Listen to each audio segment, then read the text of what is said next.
मैं जनार्दन तिवारी, प्रवक्ता हिंदी, राजकीय इंटर कॉलेज पेटशाल, जिला अल्मोड़ा।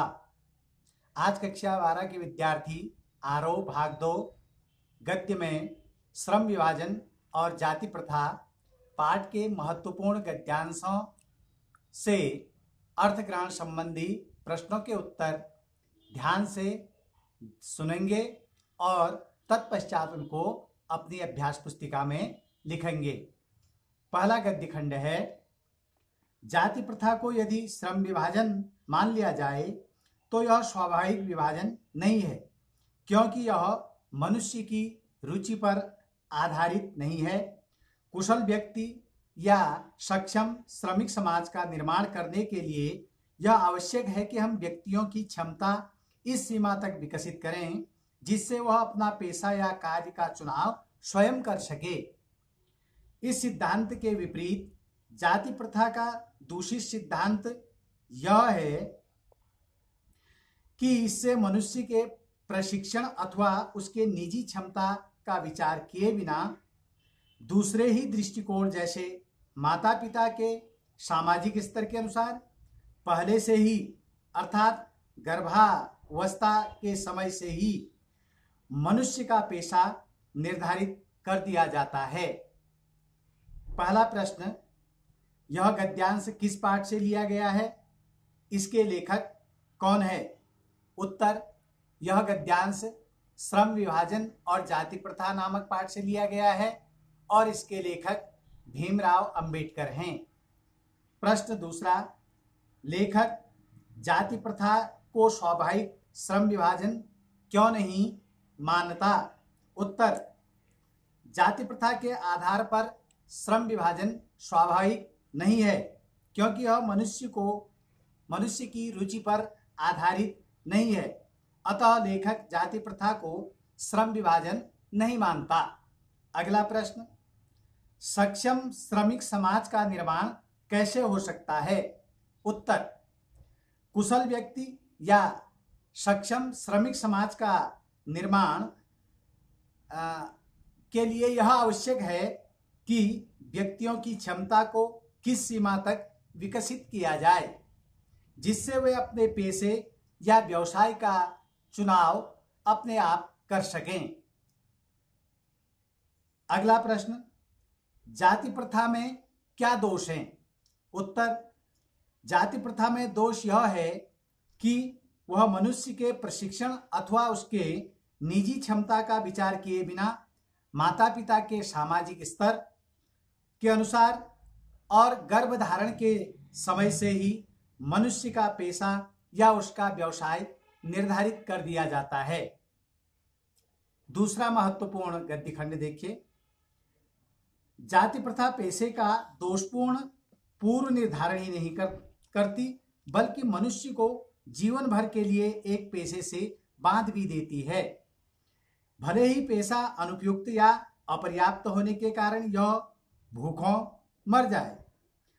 आधुनिक युग में यह स्थिति प्रायः आती है क्योंकि उद्योग धंधों की प्रक्रिया व तकनीकी में निरंतर विकास और कभी कभी अकस्मात परिवर्तन हो जाता है, जिसके कारण मनुष्य को अपना पेशा बदलने की आवश्यकता पड़ सकती है।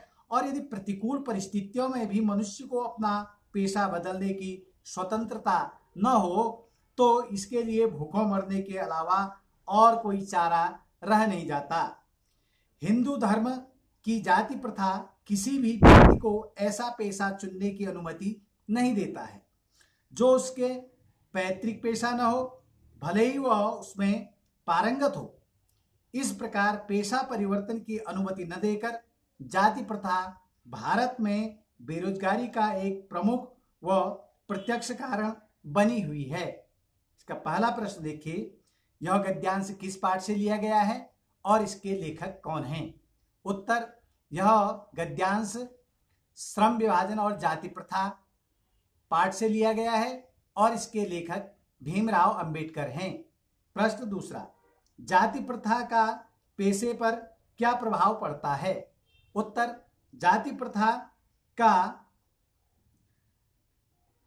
प्रथा पेशे का दोषपूर्ण पूर्व निर्धारण ही नहीं करती बल्कि मनुष्य को जीवन भर के लिए एक पेशे से बांध देती है, भले ही पैसा अनुपयुक्त या अपर्याप्त होने के कारण भूखों क्यों न मर जाए।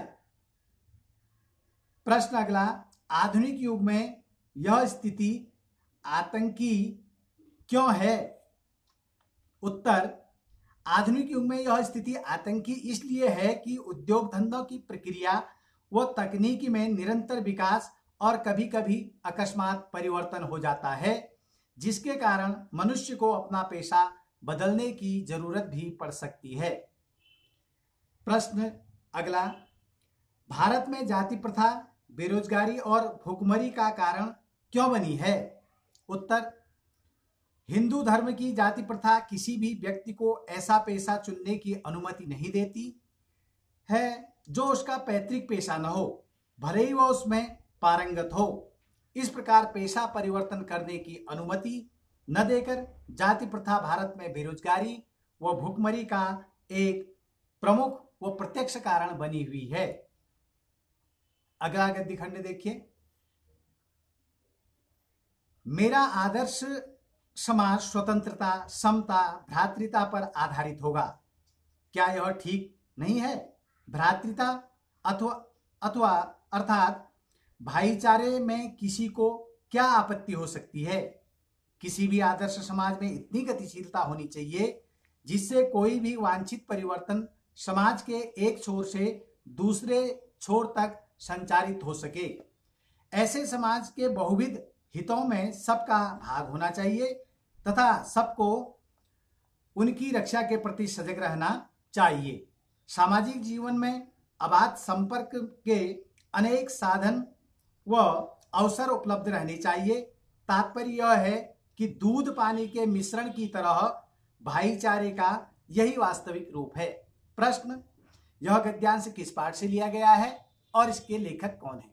तो उत्तर हो जाएगा, यह गद्यांश श्रम विभाजन और जाति प्रथा नामक पाठ से लिया गया है और इसके लेखक भीमराव अंबेडकर हैं। अगला प्रश्न हो जाएगा, लेखक के अनुसार आदर्श समाज का आधार क्या है? उत्तर, लेखक के अनुसार आदर्श समाज का आधार स्वतंत्रता, समता और भाईचारे की भावना है। अगला प्रश्न, आदर्श समाज की क्या विशेषताएं होती हैं? तो भीमराव अंबेडकर के अनुसार आदर्श समाज में ऐसी गतिशीलता होनी चाहिए कि परिवर्तन से समाज के सभी लोग लाभान्वित हों, बहुविध हितों में सबकी भागीदारी होनी चाहिए और सबको ही सामाजिक हितों की रक्षा के प्रति सजग रहना चाहिए। धन्यवाद।